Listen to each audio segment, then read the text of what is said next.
In this video we're going to try and get this thing running. So the first thing I need to do is see if the battery's any good. So I guess thought that was 10 millimeter. Let me find something, get that battery cover off, and so we can get to the battery.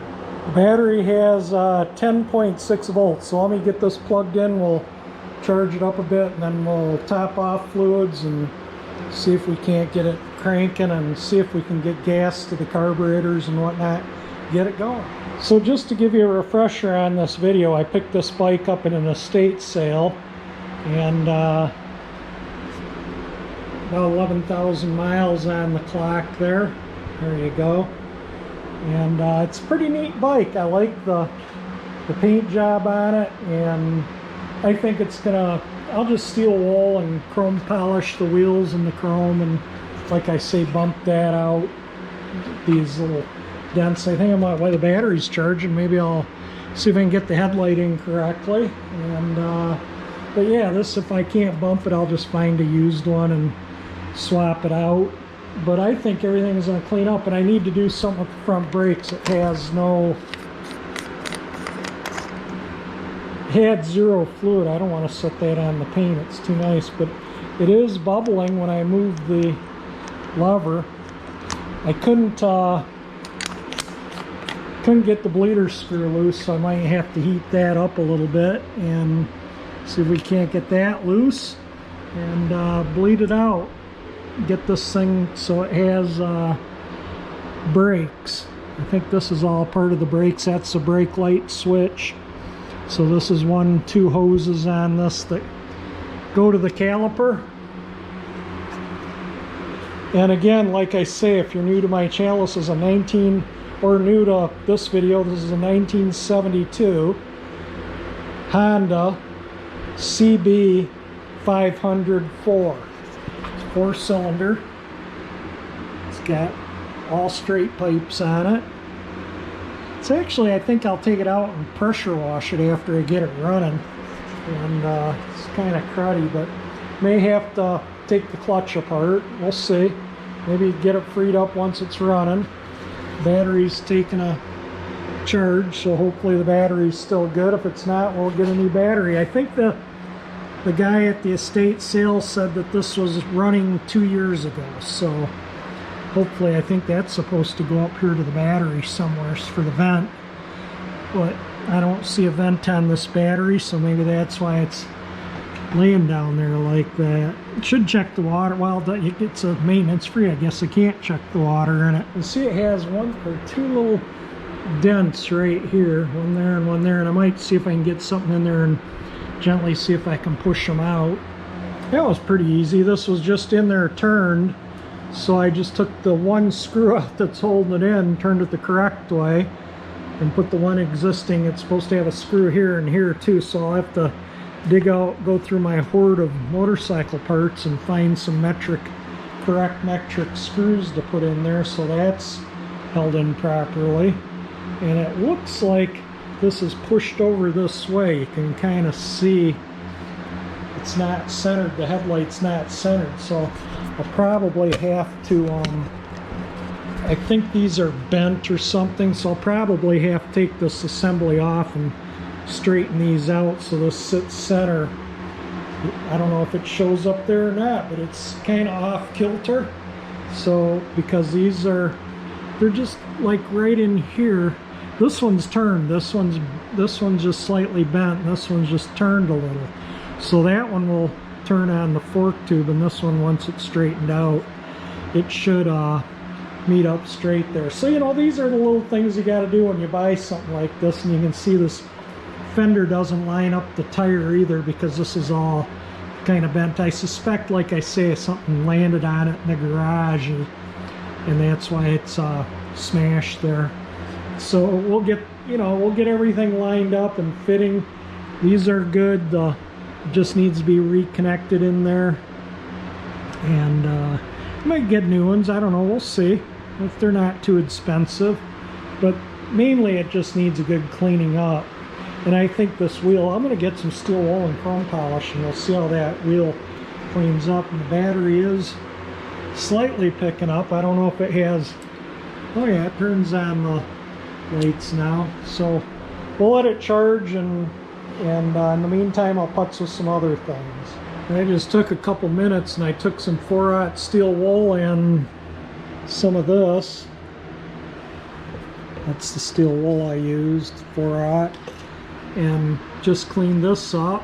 A little spot here and a little spot here. Chrome cleans up nice. I cleaned a little spot on the wheel here. I only spent maybe 1 or 2 minutes there.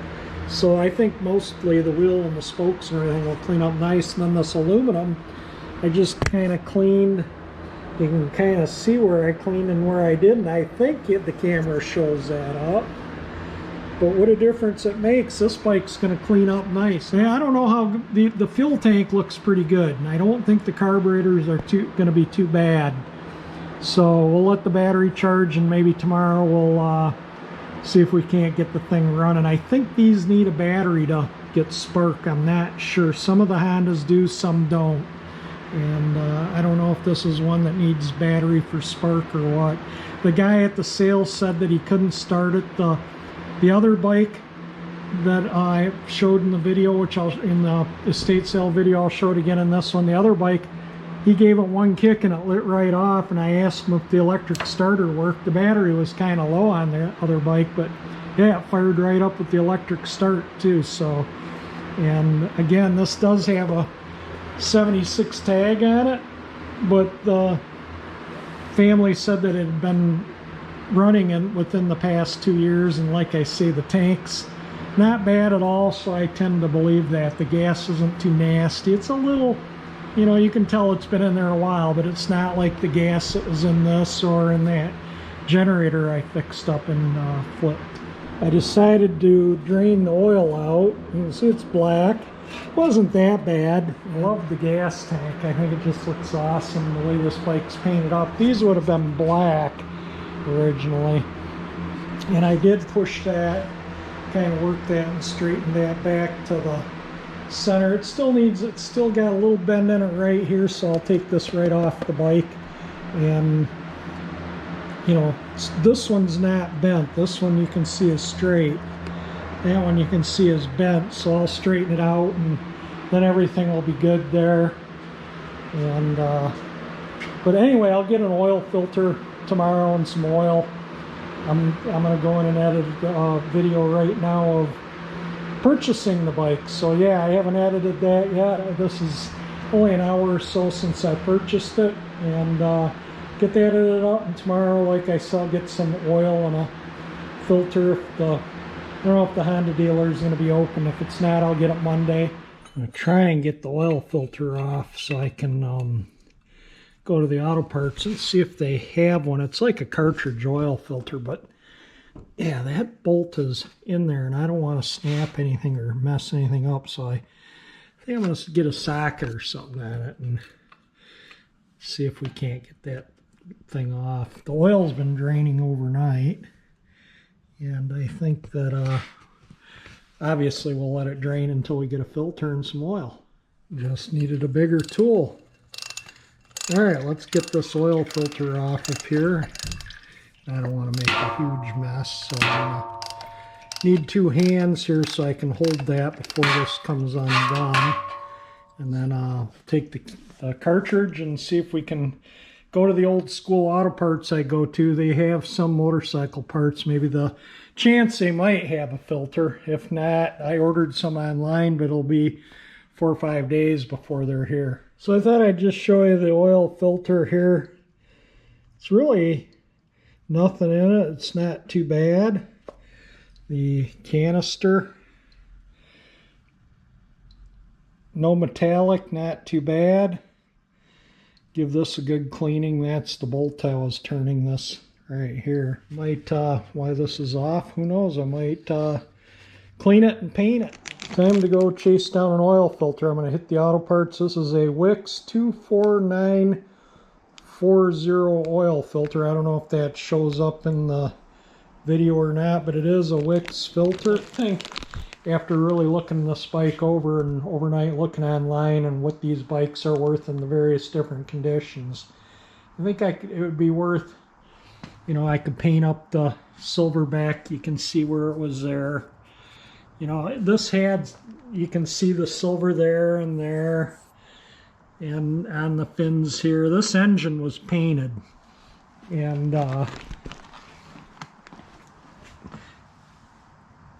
you can see, you know, that paint's still pretty good, but you can see remnants of paint here. So that was like this color on the XL175, and I have plenty of this paint. And this one, it's a different shade, so I'm going to get that paint mixed up to match once I rip into that bike. And I'm thinking I might, I don't know, we'll see how the winter goes. If I get this bike done and I have plenty of winter left, might tear it down to the frame and repaint the frame. The frame really could use a repaint. I mean, that would really make it look a lot nicer. So there's a chance, and this is the aftermarket, they probably made this and the seat and probably the ape hangers that were originally on here that I think were on that green bike. I think this was the, I think probably liked the bars and he was riding the other bike, so he switched them. I don't know. And I think this probably fell over in a garage or stuff crashed on it, because that's, I think, how this stuff got damaged.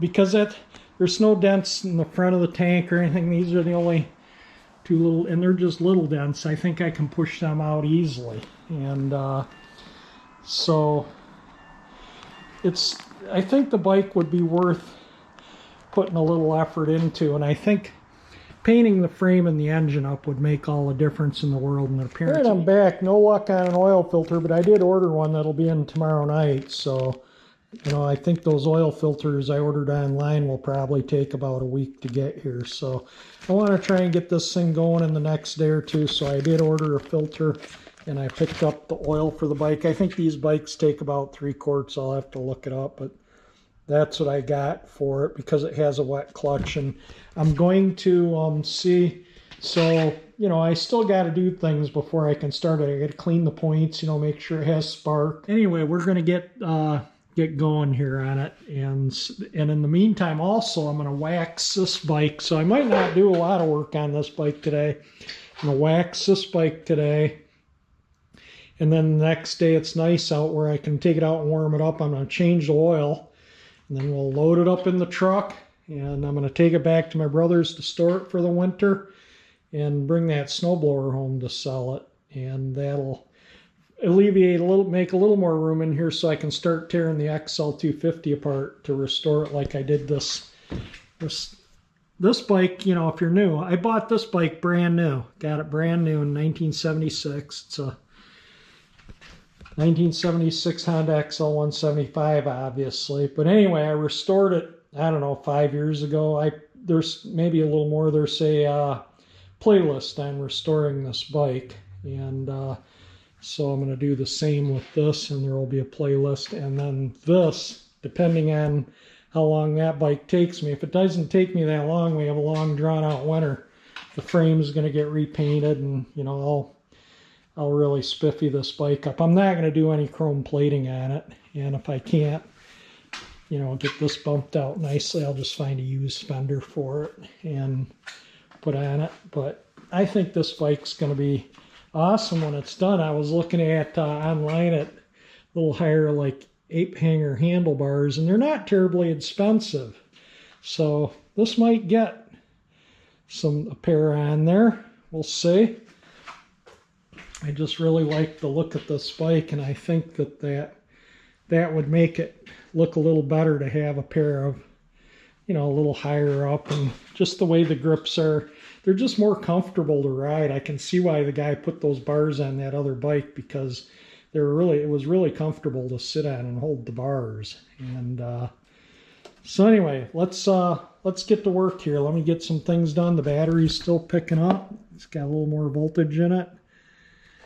So I do think the battery's good. I don't think it's that old, more than a couple of years old. Like I say, the daughter of the owner from the estate said that her dad had it running 2 years ago. So hopefully, you know, but again, I don't think it's been on the road since '76. That plate, is rusted on there. So, you know, you can see it has not been off or put on in a while. So I'm assuming that's the last. I'm assuming she didn't know because her dad bought the bike used.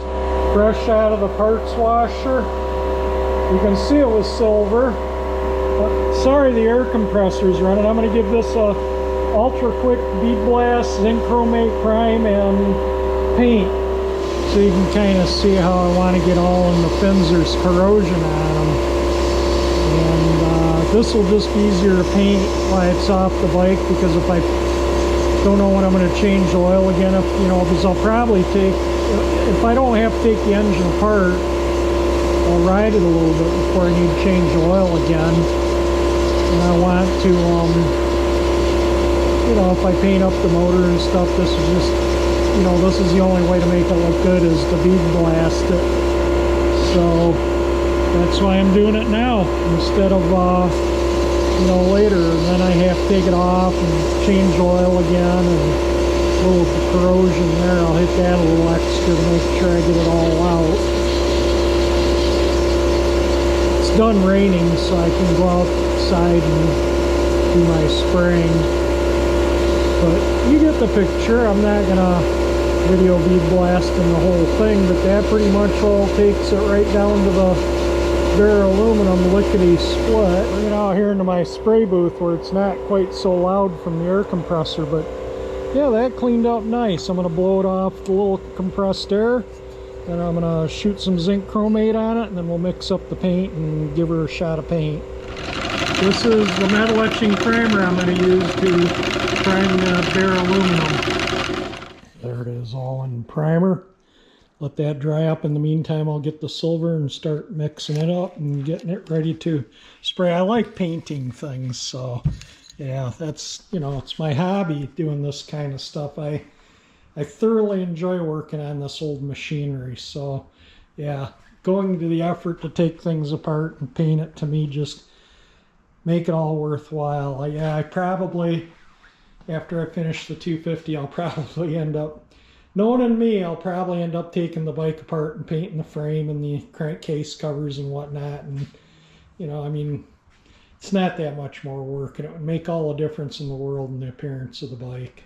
And thank you, Clinton, for the gloves. They're awesome. I love them. I wear them when I'm, this is perfect so I don't get paint on my hands. Clinton came up and bought that Craftsman generator that I had. I say had because I sold it, and I sold the Montgomery Ward. So anyway, yeah, I'm starting to part with things. This is the paint that I'm going to use to paint the engine, when I paint the engine on this. And like I say, that's the same, and I think I showed this. That's the same silver as that, and that was like a perfect match to the original color. And this bike looks like it was the same color. So it's sprinkling out now, so we'll wait a little bit, and hopefully you can see some of the sprinkles on just carrying this from the house to the garage. So I'm gonna wait, and hopefully it dries up so I can get this painted so the paint can be dry to put it back together. Cleaned the bolt head up for the oil filter. It cleaned up quite nice.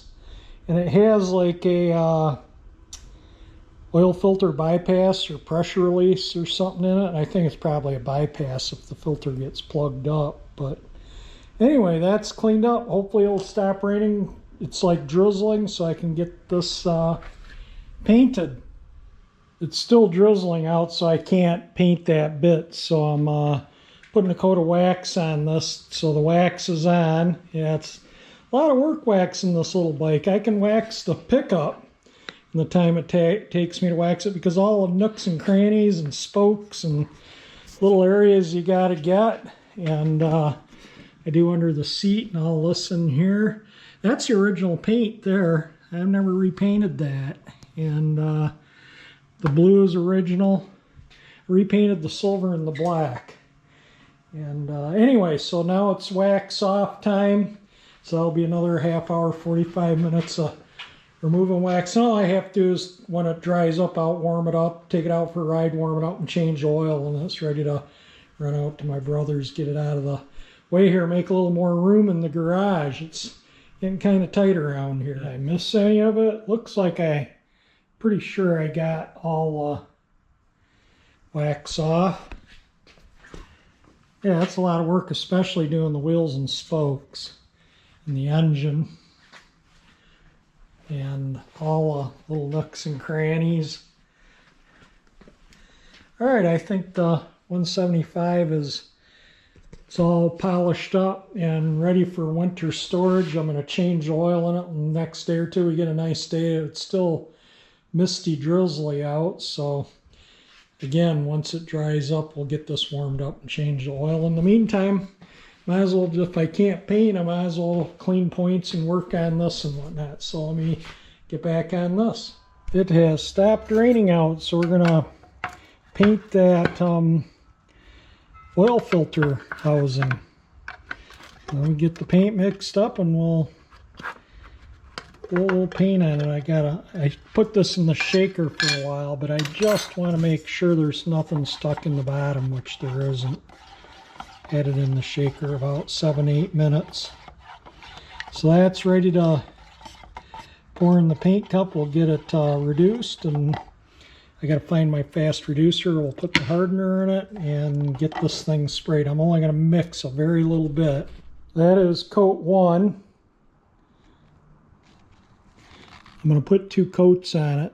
You can still see a little bit of primer on the fins on that side, so barely. Anyway, it's just super thin on there, and I really thinned it out so it wouldn't go on real thick.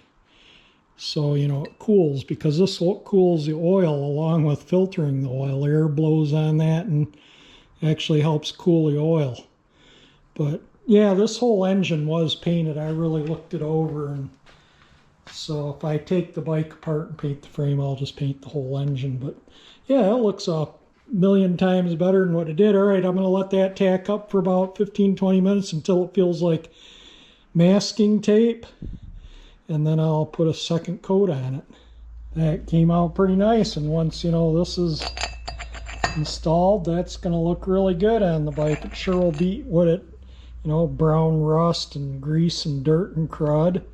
Battery fully charged, so we got it. Looks like the battery's good, and I want to get my inspection camera and make sure there's nothing in that air box, and we'll do that tomorrow too, along with cleaning the points. I just went around and I cleaned the front wheel a bit, and one of the nastiest spokes, which I don't see which one it is now, it cleaned up pretty good, and I did the little just spot on the back wheel and one spoke.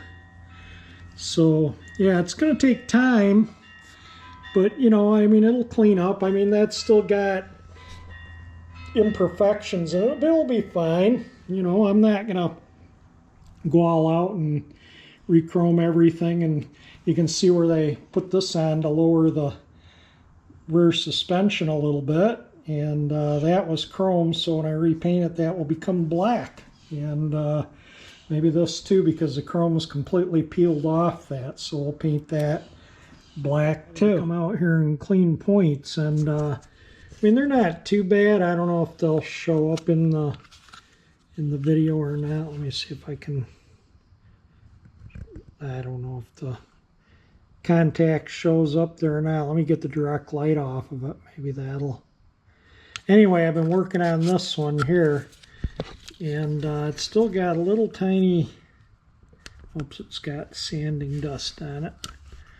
Can't do this, and anyway, well, that little tiny speck on it's gone now, so the points are, I gotta look at the top point, but yeah, that looks good. So I'm gonna just using a little emery paper here and polishing them up. And the starter on this doesn't crank, so I pulled the cables off the battery because I'm going to clean the terminals on the solenoid. The tail light and brake light work, the turn signals don't work. I think there's one for sure bad bulb here, obviously, and it's a 10, it says that it's a Stanley 1073, and I didn't have any 1073s, so I have to see if I can find some, but I haven't taken any of the other covers off, but I suspect the flasher unit's bad, and I just happened to go through my hoard, and I have another. It's a 552 12 volt. That's what this is, a 552 12 volt. So we'll try a different flasher, but in the meantime I got to clean these connections and clean all the connections. I checked the fuse, it's good. And so anyway, yeah, I disconnected the fuel lines. I'm obviously going to have to go through all this, you know. I mean, I don't think there's any getting around it. And I want to shine my inspection camera, make sure there's no mouse nests or crud in there for the engine to suck in. And like I say, I'm pulling the plug so it won't have compression, so I can set the timing and, you know, get everything all set to factory specs. I am working on getting it running, and whether this video runs or not remains to be seen, because I did edit some video and I'm starting to get some to where it's getting long, so I might be in a second video to getting it started. But yeah, it's got a glass mat battery. It charged up, it tests good, it's holding a charge, so I don't need to buy a battery. So far the only thing I've bought is oil and filter. And I found I had a couple of these somewhere that somebody gave to me years ago, and I might see if I can find another one. Save this for after I get it running, because if it doesn't run or something major wrong with it, use that's what I use in both these bikes. So I'm gonna see if I can find, I gotta go to pick up the oil filter later, and I'll see if I can get one of those. I might get a can of gunk foamy engine bright so I can clean the thing up a bit. It's really, I mean, it's got a lot of grease on it. So we'll clean it, especially in the fins and stuff. I don't know if somebody sprayed WD-40 on it over the years or what, but needs good cleaning. But anyway, we're gonna set the points to 14 thousandths and set the timing statically with a test light. And then once it's running, I can do it with the timing light if I so choose. And hopefully the carburetors, I'm going to lube up all this linkage. It's a little stiff. It's freed up a little bit since I've worked it a little bit. It needs some lubrication, so I'll give it some of that. All right, let me get to setting the points and stuff. I'll make a little video on doing that too, because we got to line up in here to set the points. I don't have a shop manual for this bike. I need to get one, but I've worked, this isn't the first bike I've worked on or restored or done, so I'm kind of familiar with the way a lot of these old Hondas are. I've had friends that have had these bikes and done tune-ups on them for them in the past and stuff, so I'm kind of familiar with how things work. Oh, and another thing I want to do is I want to get some graphite lubricant in the tach drive. So here's the 4 spark plugs. That's number 1. So this being well, I think that's number 4 on the bike. This would be number 1. So I guess this is from the cylinder. So this is number 4. This is number 3. They're NGK D7EAs. And they look new. I don't think I'm going to gap them. But that's number 2.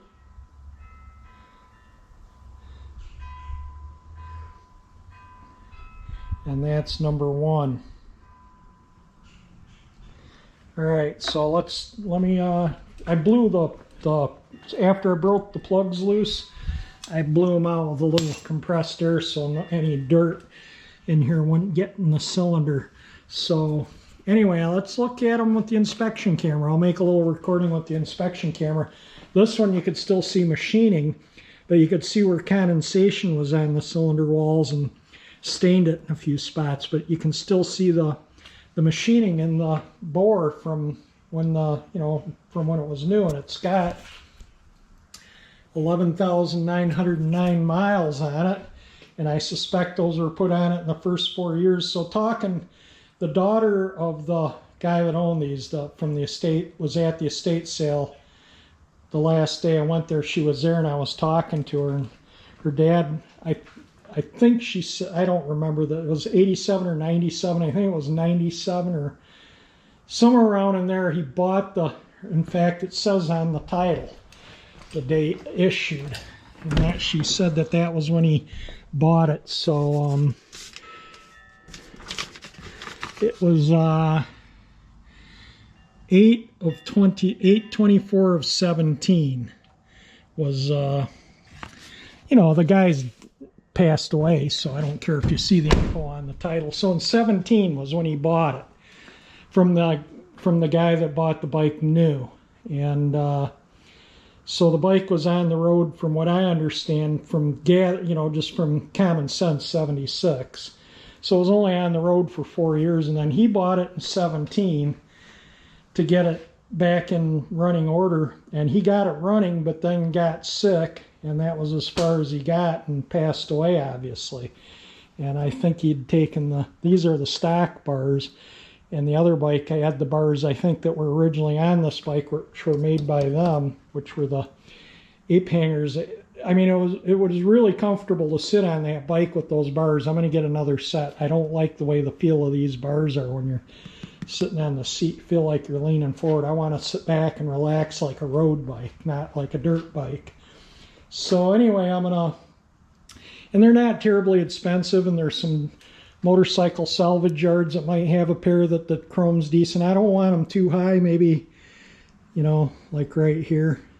I don't want them way up here, That's true ape hangers are way up there. But anyway, and that's what they call them. I'm not, that's just what they were called. These were called sissy bars. Anyone that's from this era that remembers, these bikes, the big handlebars they're called ape hangers. These were called sissy bars. That's just, I guess, because, you're a sissy if you had to have that to keep from falling off if you're a rear passenger, which was usually the wife or something, So I don't know why they called them, they should have called them wife bars. I don't know.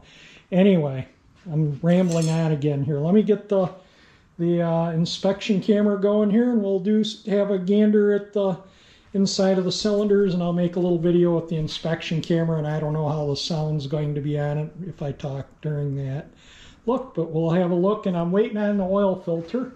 Like I say, that should be in this evening. This is dry now, and I think if the rest of the engine looked like that and the frame was painted like my 175, that was all silver, this is the same paint right here, and if the frame looked like this as opposed to this, that make a huge difference in the look of the bike. So I think after I get this bike done, this bike's going to come apart. I just, me, that's the way I am. I can't help it. It's a sickness. And so anyway, I'm going to probably take this. I'm not going to redo any of the chrome. The chrome, cost of chrome plating. Oh, and this is broke right here. This was for if you had a rack on the back here, which was available with these bars, and I think that would spoil the look of this bike when it's done, once I get the neat old handlebars on there. And the mirrors, I think with the ape hangers, come up and straight across, so they kind of look neat too, because this is more down, so the mirror doesn't, your grips here in the mirror is like in the same place because it comes straight across here. But yeah, I love custom motorcycles, and cars I like stock, motorcycles I like custom, and this thing just screams 1970s custom. That's why I love it so much. That's why I wanted this over the other one, which was an unrestored original, a green one that was at the sale. And again, I'm rambling on, so let me cut this and we'll get the video inspection camera in.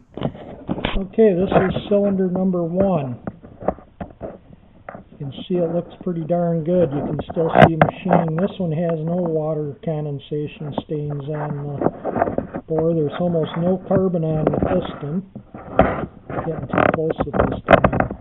Let me turn a side view on and see if we can see the valve and whatnot. There you can see that's a side view. Yep, there's an open valve.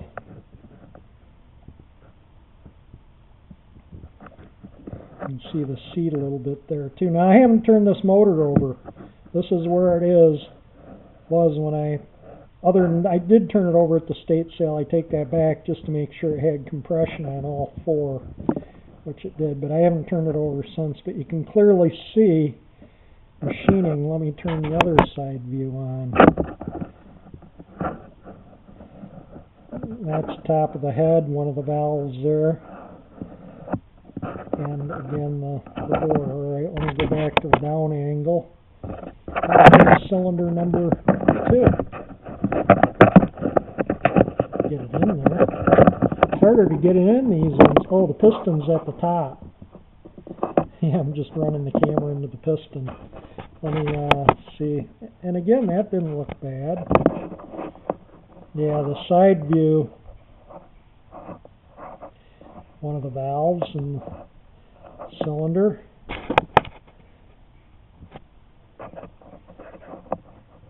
That one's looking, yeah, that's top of the head. All right, let's go to number 3.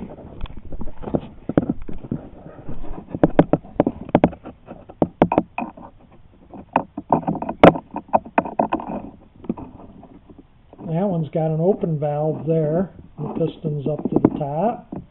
That looks good. Change the angle of the, oh, we're back out of the cylinder. Yeah, that angle there I'm not getting. Let's try another one. Okay, there we go. Some more of the valves. A little bit of carbon and crud. This was leaded gas there, and leaded gas caused carbon buildup. So that's probably the carbon is the lead. That's why I had to change spark plugs in cars all the time years ago. All right, this is cylinder. Let me get it back to the downward angle. This is cylinder number 4. This is the one I put the power tune in. See the spots on? Let me hang on a second. I got to get something to kneel on. See, I think I got that power tune. Yeah, I did. All right, there. So you can see the power tune around the rings. If the rings are stuck, that stuff will seep down in there and free them up. But I doubt they're stuck. But you can see where condensation stained the cylinder. Let me change the. See if we can get another. Well, there we're looking at the side of the cylinder bore up by the. That's probably the parting surface in the gasket. And this is the other one. Look at the machining on that bore. You can still, I think you can see it, hopefully. Another one of the valves. Down, I just hit the piston again, so I probably got stuff on my camera lens again. But yeah, so the cylinders look good. I'm going to spray some power tune in all the cylinders and let it soak until I crank it up. Yeah, I'm pleased with the way it looks. And as long as I have the inspection camera, let's have a gander inside the fuel tank where I can't see. Okay, over by the pickup it's clean. Well, I've cleaned way worse than this. Tank's in pretty good shape. Look at the front. Yeah, the tank's in nice shape. That'll be an easy cleanup. I'll just throw some toilet bowl cleaner in there and slash it around and wash it out with some hot water, and that'll be spotless when I'm done. Toilet bowl cleaner will clean it up real quick. It'll only take probably about 15 minutes, and this will look like new.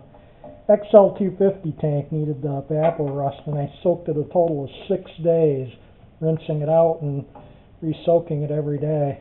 So, all right, let's look in the air filter box while we're at it. That one looks good. Yeah, those two look good. Let me see if I can adjust the camera tip here so we can see those. That one's got a little bit of crud in it, the bottom there, but that's not bad. Let's look at the number 4. That was number 1. The sheet's in the way, so I can't get the... Let's see if I can bend this different. You just have to be patient with me. Yeah, I just can't quite get the camera over there. There we go. Well, that looks pretty good. Okay, so there's nothing in the that I can see in the air box that's going to cause an issue. It needs a little cleaning up, doesn't it? I'll do that when I take it apart to clean it and paint it. We'll take that off, but I just wanted to make sure there was nothing in there that was going to get sucked into the engine. Anyway, there we go. Gap on these. There's a little mark in there. I don't know if the camera is going to show this up or not, but anyway, there's an index mark in there, and then the centrifugal advance is right there. So you take a socket and you can turn this and see that flat mark. Now I don't know which, I think that's the 2-3. I might just turn it around until I see, because they're numbered. But see how it's got a flat thing on there, and I think the other one's blue. There, let me yeah, that's the direction of rotation is all that is. Okay, there's the fire and the, again, I don't know if this shows up in there or not, but it's got the fire and the top dead center mark, and that's for the 1 and 4 cylinder. So I'm going to continue to turn it clockwise a little bit more, and this is the 1 and 4 set of points. So I'm going to turn it a bit more. See this flat thing coming up there? When that's even with the casting that the index mark is on, which I turned it just a tad too far. Just back it up just a tad. Whoops, too much.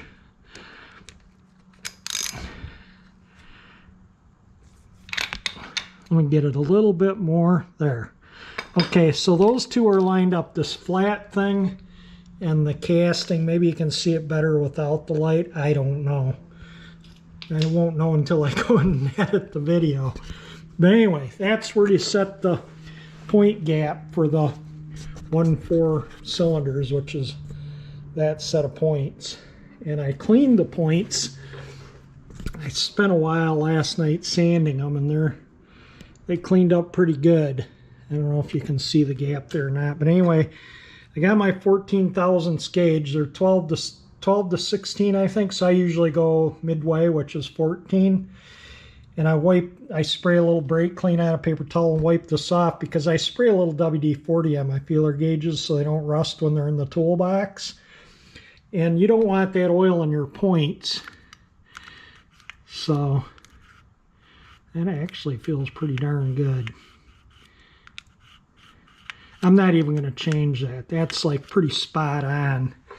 All right, and then I'm going to turn the crank to the other flat mark you saw earlier.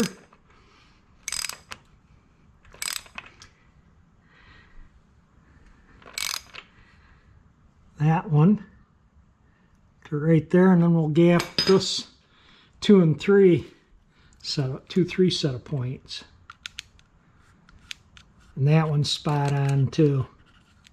So somebody's gapped these both at 14 thousandths. Maybe the guy that got it running regapped them, because they're spot on 14 thousandths. All right, now I'm going to get my test light. I got to hook the battery back up. So I'm going to clean all the connections and do all that. That's why I disconnected the battery, so I could clean the connections on the starter solenoid. And then I'll get my test light out and I'll show you how to set the timing statically. And then we'll, when we get it running, I can do it with the timing light, but it's really not necessary. You just shine your strobe through here and with your thing on your number 1 or on your number 2, and that will line up with the timing mark for your, so you can check the timing on both sets of points, and you can do it with the light or statically. So like I say, move the whole breaker plate for the 1-4 and get that the timing set correctly for this set of points first, and then you do the timing for this set of points by loosening these 2 screws and moving the whole assembly one way or the other to advance or retard the timing until you, so both the points you want the engine to run. You can see these inner pipes are a little darker, and this is darker, the darkest. That could be because of the fender and wheel blocking cooling air there, but that tells me that these cylinders are running a little hotter than these ones, maybe putting out a little more power, so maybe the timing wasn't equal. I don't know. This is 2 and 3, and this is 2 and 3, so you know that it could be the timing was off on it. And so anyway, that's why I'm going to check the timing, because of the colors of the pipes. And I want, you know, they should all be running pretty even, but again, these could be because of the tire and wheel blocking airflow here to the pipes, so those pipes might have been running a little hotter, but they should be all even. And we're gonna go through and adjust the valve lash. We're gonna do it all before we crank it up, so it's all set to spec and it should run good. And the clutch, I fooled with that a little bit. I haven't got it freed up yet, so I may end up having to pull the clutch is behind this. So the clutch is actually on both sides of the engine. The clutch is in here though, but the mechanism that works the clutch is here on this side, and this is where you can adjust the clutch. This grease fittings for the linkage for the clutch. You can loosen this and you can turn that and adjust where the, you know, so this had no spring tension on it, and it does now, but I can still put it in gear. And even when I pull in the clutch, I can't get the clutch is still engaged. So adjusting that did nothing. So I'm gonna have to maybe take this cover off and take a look in there first, and then if that doesn't do it, then we're gonna be taking the clutch side off and taking the clutch apart, and I'll show you how to do that too. It's like I say, it's really simple, but that needs cleaning. That's just nasty. And we'll clean all the connections, everything, and change this, see if we can't get all the lights working. I'm waiting on an oil filter, so I might as well do something, right? So let's get to it. I had to wait for the air compressor to shut off there, but anyway, I took the solenoid off because this terminal was so corroded, and gave it a quick bead blast. And I sand. This goes to the starter motor, which I hope is good. And this one, this goes to the ground on this. This was really badly corroded too on the rectifier thing here. And the terminal air for the power to everything was pretty cruddy, so I sanded that. I sanded this and that. That goes on there. That's a green as ground on Honda, and that goes on there. And then the little nut and washer were so rusty, I just put them on a little wire and threw them in the bead blast cabinet. So this will be a good ground here. Grounds are often the biggest problem, so I couldn't, pushing the button up there with the key on, the engine wouldn't crank electrically. The battery, it's a glass mat battery, and it's fully charged and it's in good condition. But this button's broken up here too, so that might be why it's not cranking. But I wanted to clean these nasty connections anyway. And I'm going to check that button. These are the wires that go to the solenoid right here. So I'm going to put an ohm meter on them and see if I get continuity when I push the button. And then the solenoid, which is in my hand here, so I'll put 12 volts to these to make sure the solenoid works, and I'll check to make sure when it's got 12 volts, I have continuity to between these two terminals here. So hopefully we don't have a bad solenoid, but you never know. So anyway, let me check things out here. It's hard to hold the camera and do these things at the same time, but I'll put 12 volts to this and should make a click sound, and I should have continuity to between those two terminals. If I do, we'll throw it back together, and I think I'll replace this blinker unit because that may be why the turn signals don't work. I got my ohm meter hooked up and connected to my solenoid, and I got the positive to the yellow on the solenoid, and I'm going to touch this to ground, and this solenoid should click and that thing should beep. So let's hit it. Yep. Yep.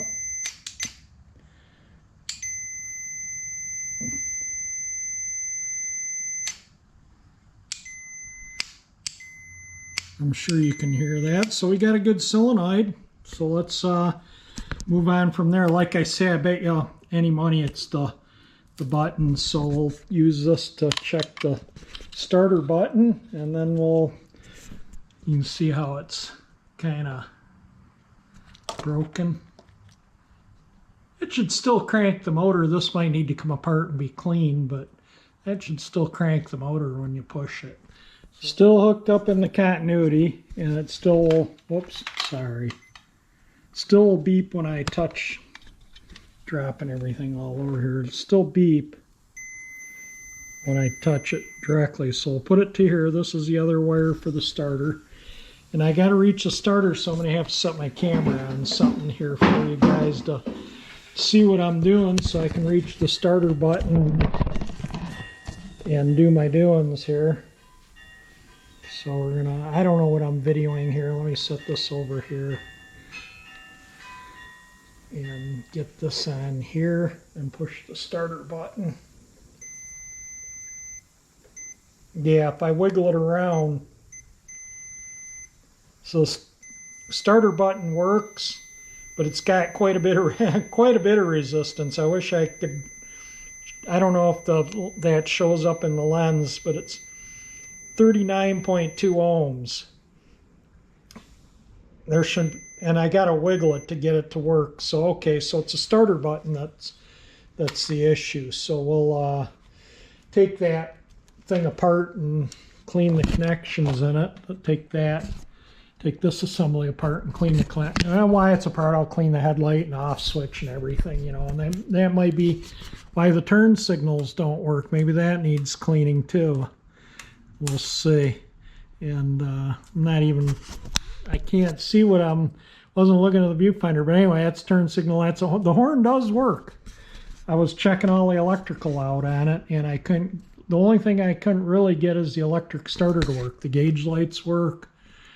Like I say, the turn signals and the headlight. But like I say, the headlight, I think the engine has to go. So all right, let me throw this back together, and all the connections will be clean, and we'll take that apart and clean that. So hopefully the electric starter will crank it. I figured why this was apart, I would change the signal flasher unit, but these are pretty corroded, so I'm going to get a little paint cap with some Snowball toilet bowl cleaner and clean them. If you've watched my past videos, you know that I use toilet bowl cleaner to clean contacts. It works great. Best stuff in the world to clean electrical connections, and those will clean up like brand new. And then you shoot them a little WD-40 after you rinse them out with water to get the acid out.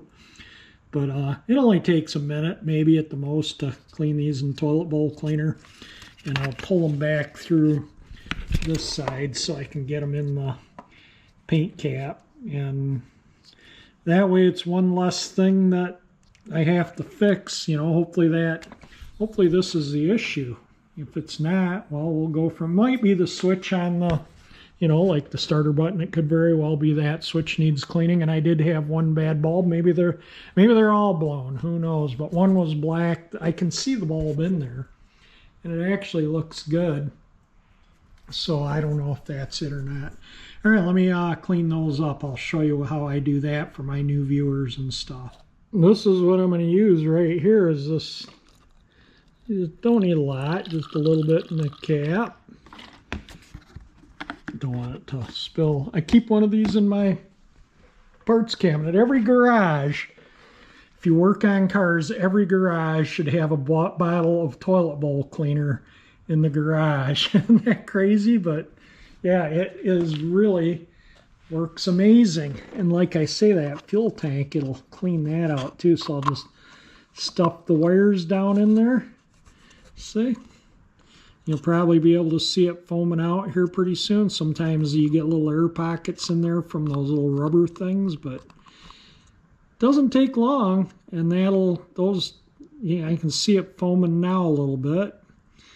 And then those connectors will look like brand new when I'm done. And like I say, maybe a minute or two at the most. And I'm not going to sit here and hold the video, but I'll dump that toilet bowl cleaner out, put a little water in this cap, and do the same thing to rinse it out. And then I'll spray them with WD-40 to keep them from corroding again. And after the toilet bowl cleaner, just slosh them around in some fresh water. This is hard to do one-handed, but that'll get any of the acid that was on them out.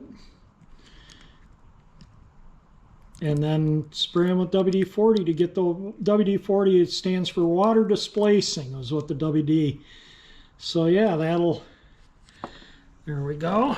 And now I'll blow them out a little compressed air and spray some WD-40 in them. They're nice, clean connectors now, no corrosion in them. And those were green when I started with corrosion. So, all right, let me get the air hose and some WD-40.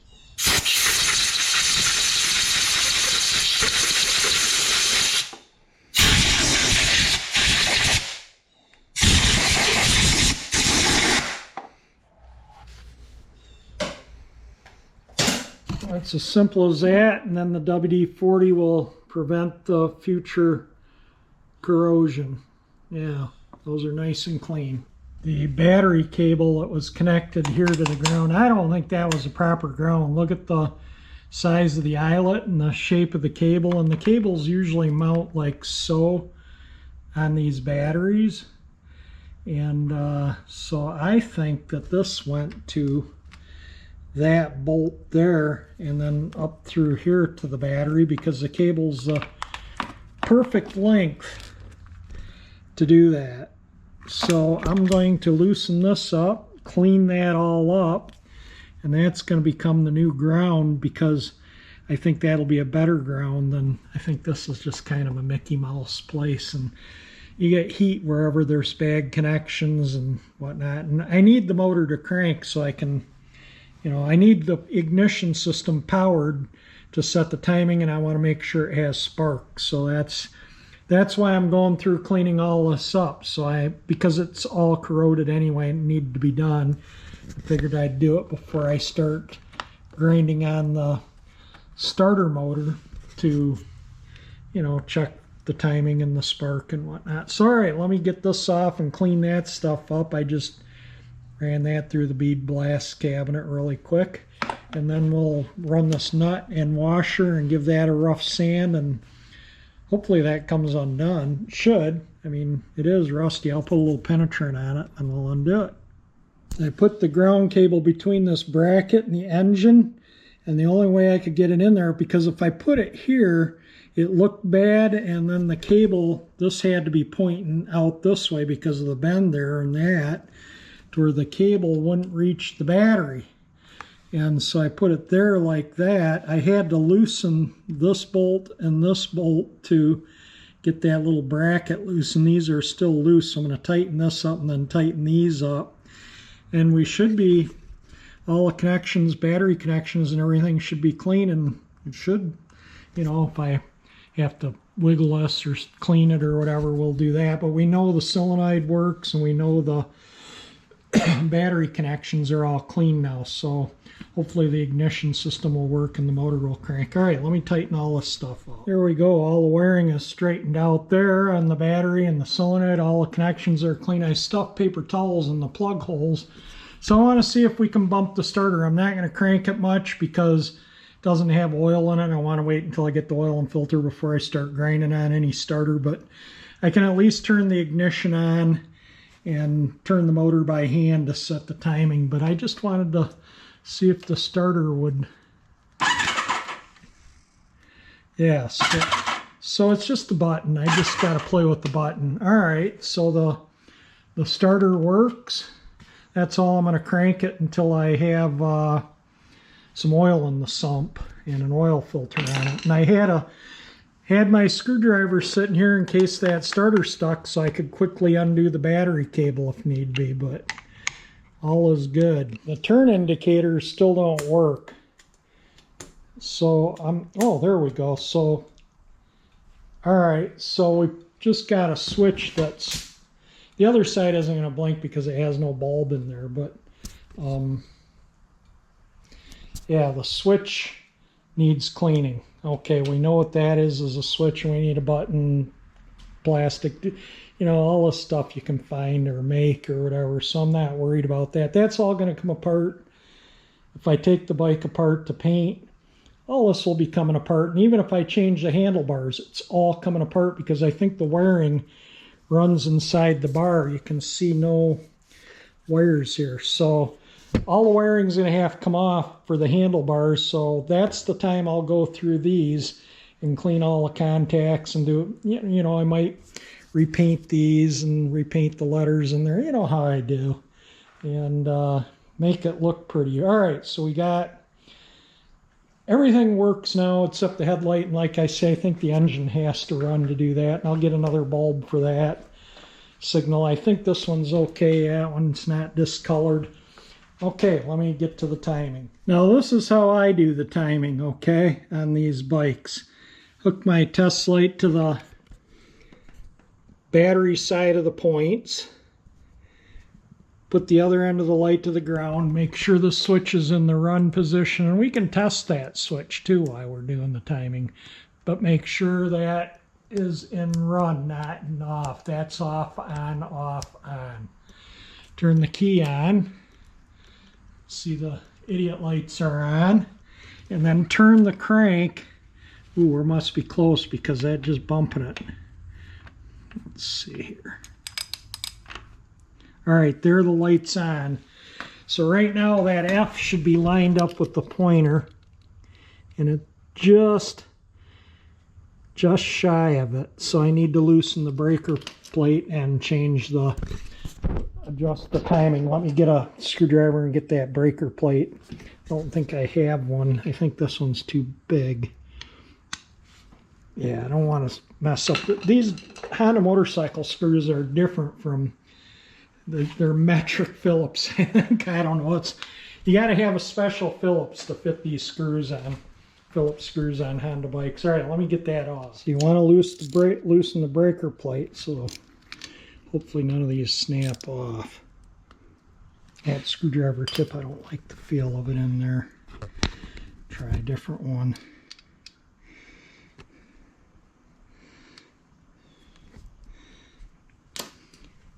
Yeah, you don't want to round these off.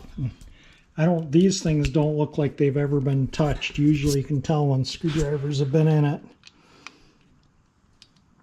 All right, I want to use both hands so I can hold the ratchet. I don't want to strip any of these out, so I'm going to stop you for a moment and break all those. I got the other two loose, but this one's not coming loose, so sometimes and I can't do this one-handed, but I want to show you. You put your tip in and tap it with you got to hold this.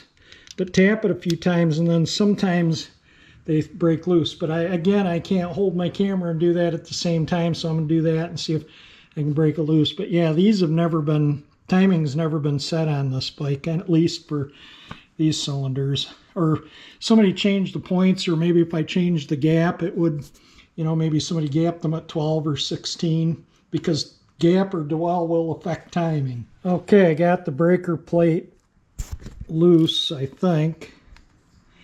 That screws loose. That screws loose. That plate should move. It's tight. Well, let me see if I can find a place where you can put a screwdriver in it. And I don't want to pry in a condenser or anything, but we'll see if we can get that freed up a little bit. And there, I guess I can turn it.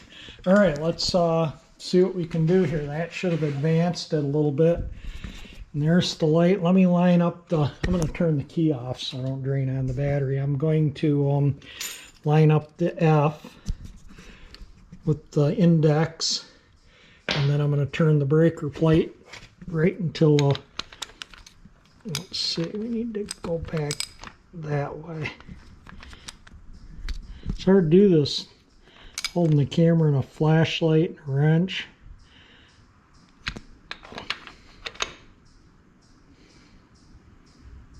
All right, that's right about on the money. I like getting things like spot on, so I'll sit here and fuss with it. All right, the F is right in the F mark, which is fire, is right in that mark. The other one's top dead center. All right, so now I'm going to turn the key on, and I want to turn that breaker plate until the light comes on, and that's where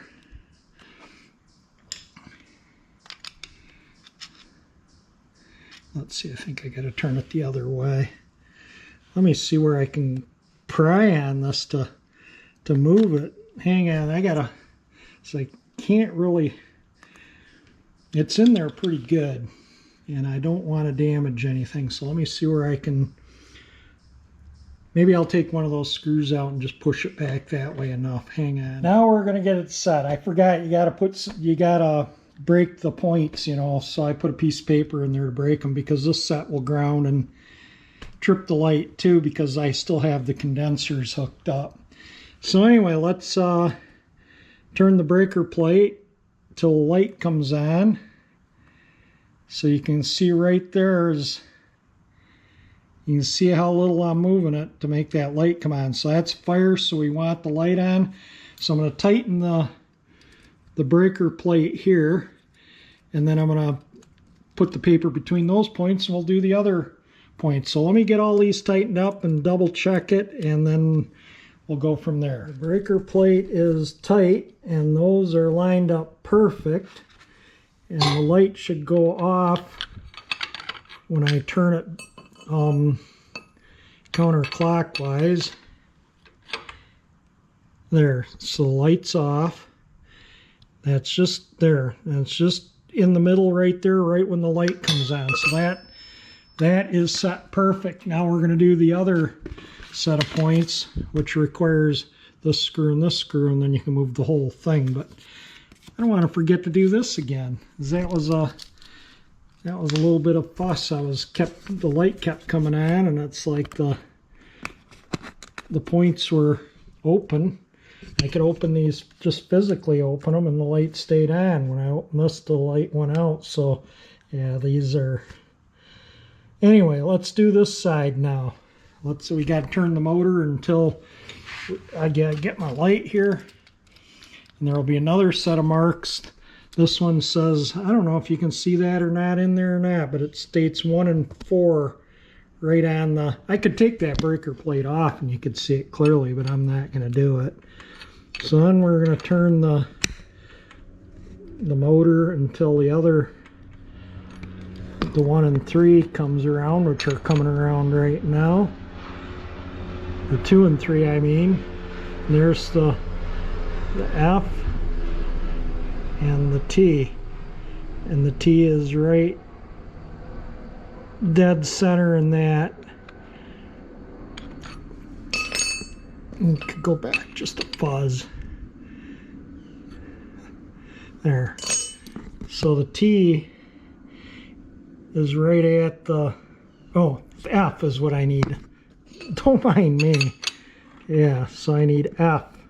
Sorry, I'm getting ahead of myself here. All right, timing would have been off. Would have been firing on top dead center. All right, there. The F is right, definitely right in the middle of that mark. I don't know if it shows up in the camera there or not.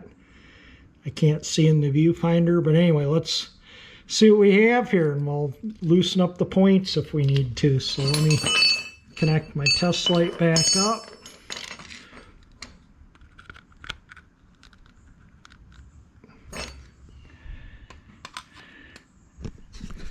Key on, no light. Let me just turn this just to see how much off it is, and then we'll loosen up that, and Okay, it lines up with the T before the light comes on. So yeah, I definitely need to move the points. Okay, let me get that stuff loosened up and then we'll set that. So if you're gapping the points, you loosen and tighten this screw and that's where you gap them. To set the timing on this bank, 2 cylinders, you loosen that and you use this here as your pry to move the breaker points to where you get the light. Now whoops, I think it went on easier this way. You got to make sure you don't touch this. See that metal there? You got to make sure you don't touch that or any of the metal. So, okay, so that's, I can't find my other test light I like to use when I do these, but because this clamp is just really big on this test light. So then I can get my, let me see if I have a screwdriver that'll, yeah, okay, so I can move the points. Okay, so that's it's on the fire mark still. Key on. Okay, now we got, so that was enough to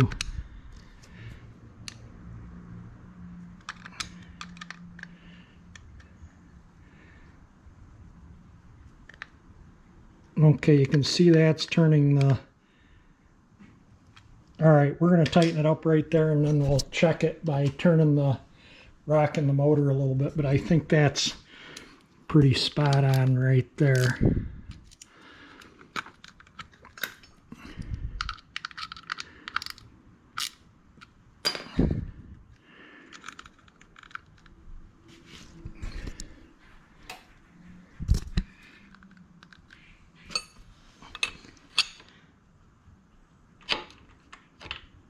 Let me get my light. I can't see in there. Ooh, yeah, don't touch things. Yeah, it's still a little late, a degree or two, so we'll move that breaker plate just a tad more. All right, well, there it is on, and that's dead, absolutely dead on there. Yeah, I don't know if you can see that or not.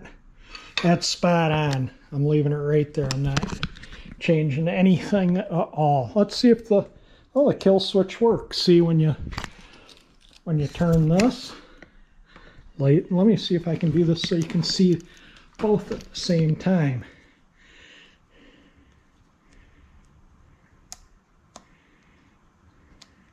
Okay, so it's good to know that works. Well, while it's all apart here, might as well adjust the cam chain tensioner here. So we need to get this thing on TDC number 1. So I'm going to pull, make sure it's on compression stroke. I'm going to pull the tappet covers off. And that way the rock, I can make sure the valves are closed because it has to be on just a little bit past TDC number 1 compression stroke when you adjust the cam chain, and all Honda bikes adjust the same way. They're all the same. So let me get these 2 caps off and we'll get it around on TDC compression and go from there. See what it looks like in here, huh? Well, that's pretty clean. No complaints there. This thing looks like it'll be a nightmare to adjust the valve lash, so maybe we won't be doing that unless that valve's open.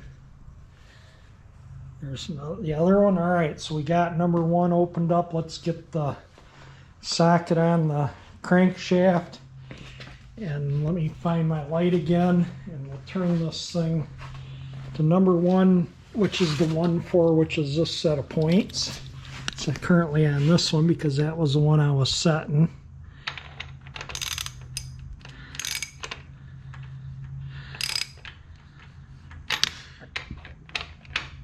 Okay, as I come around, I want to look at the rock earnings. I want to see that they're, see the position they're in. So it's not going to be much more. Okay, I think, yeah, that one's loose and that one's loose. Okay, so they're they're definitely going to be on the compression stroke. So let me get my light here. Oh, we're right at the fire mark. Did pretty good there. Okay, and that's TDC right there. Can you see in there? Hopefully.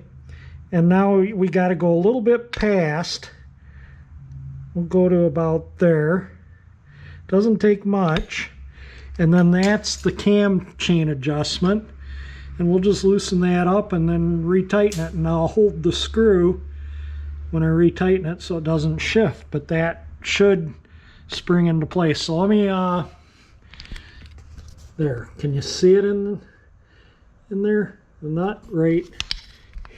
It's hard to show you way back in there. But anyway, I need to get a short stubby screwdriver so I can, well, I could probably use this little longer one in there. It looks like it'll fit so that I can jiggle that screw a little bit.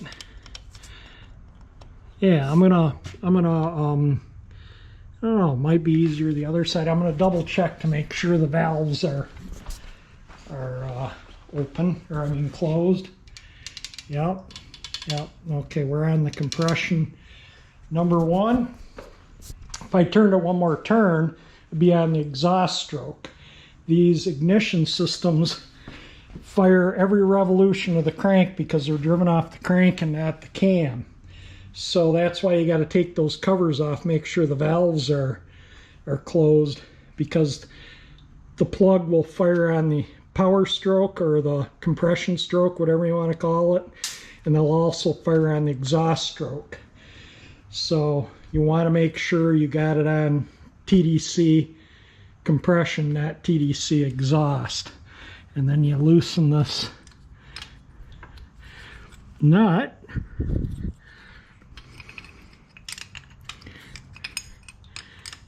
And I think this is a pretty neglected thing on these on these bikes. I don't think people did a lot of. Okay, so I loosened the nut up. Maybe a little too much. I want to get that. I'll get a little screwdriver and then I can just jiggle that screw around a little bit. And then I'll hold the screw when I retighten the nut. But this is how you adjust the timing chain. Let me get a little small screw. I don't know if there's enough light in there, but you can see I can wiggle it. And it's not going anywhere, so that's probably tension good. You can push this in and out a little bit and move it around. But that's, I would say that's good. And then just tighten the nut back up and hold that screw with the screwdriver while you're tightening the nut so the screw doesn't turn, and then your timing chain is adjusted. And this one actually felt pretty good, so I think somebody's done it or it has zero wear on it, one of the two. That is all tightened up. Timing chain is adjusted. I think, I don't know where I have a set of feeler gauges that are like 90 degree that would work on these, but I don't know where they are. And yeah, they don't feel bad, so we'll just see how the engine runs. If it doesn't tick, if it sounds good, we'll call it good, the valve lash. And if it does, we'll pull the tank off and we'll adjust them. So that's just as simple as that. Not a big deal. All right, let me find my 17 millimeter and snug these back up. Oh, and by the way, that crank that I'm turning is a 24 millimeter, but I use a 15/16 because I like the fit of it better. So anyway, there we go. Timing chain's adjusted. So now all I need to do is get some oil, but before I put oil in it, I want to shove the inspection camera in the clutch and take a look in there. There we go. And knowing me, I even cleaned and buffed the screws there so they would look good. All right, so we're starting to make some progress. I still got another 45 minutes or so before the oil filter's in, and I don't think I'm going to have a chance to start it tonight, but I might edit you up a video tonight of what I've done so far, and then when I get a chance I'll rip into getting it started, and we'll put up a video of that. So let me have a look at the clutch. Let's take a look at it together. I'll get the inspection camera out here. There's the clutch. Yeah, there's nothing wrong with the clutch. Let me pull the clutch lever and those should separate. Let me see if I can hold this. Let me get it in there to where I can hold it still. Okay, I'm pulling. Yeah, there's nothing happening there. When I was pulling this, you should have seen that clutch move, those plates move so that it would turn freely. So the cable comes down here and there's a thing that moves in here. And it's it's got these big grooves cut in it. And as it turns, it goes in and out. And that's what pushes a rod from this side through the motor into the clutch that opens the clutch. Let me see if I can find it on the microfiche now. This here, I don't know if you can see it, but this is the rod it goes through and it pushes. So these are the discs and the plates, and it just pushes and separates everything. That's the springs that keep the clutch engaged. So when you let off these springs engage the clutch, and then when you pull the clutch, it pushes this to disengage the clutch. And the gadget that this is the XL250, and the gadget that does it is different on the XL250, but it does the same thing. It pushes, that's the clutch linkage, and it has a thing that pushes on this. I should get the 175 microfiche. This is exactly, the 175 is exactly the way this is. The 250 is a little different, but anyway, you'll see it when I take it apart, because I'm probably going to have to take it apart and see what's wrong there, but at least I see the clutch is okay. And we'll pop this other side cover off and take a look, because I don't want to be running it and having it in gear, and if it tipped back and the wheel caught, it would launch into the stuff in the garage. Maybe that's why this was busted up, who knows. And so anyway, let's pull this cover off and see what we got going on in here. I got to get the shift lever off. And anyway, so yeah, this video, it's not going to be running in this video.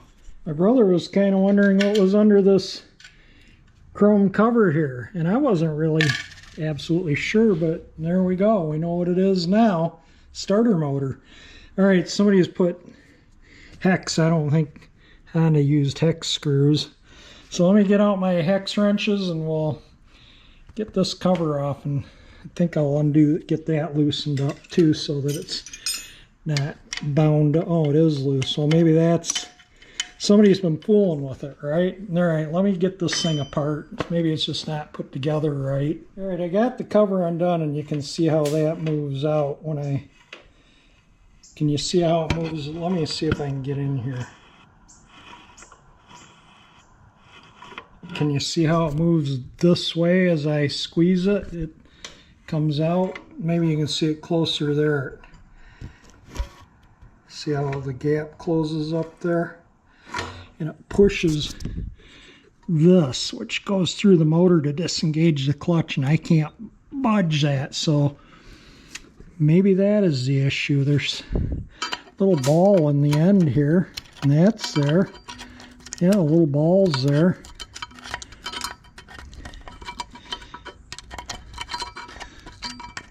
So that's not missing. See right there, little ball. That's important that that's in there. If it's not, your clutch doesn't work. So anyway, well, it doesn't work anyway. So let me see what we'll go from here. Maybe I'll look online and see why. Yeah, that should push in. And see why it's not pushing in. A little grease. Somebody greased this. Somebody's been in here trying to make it work, I do believe. Get that.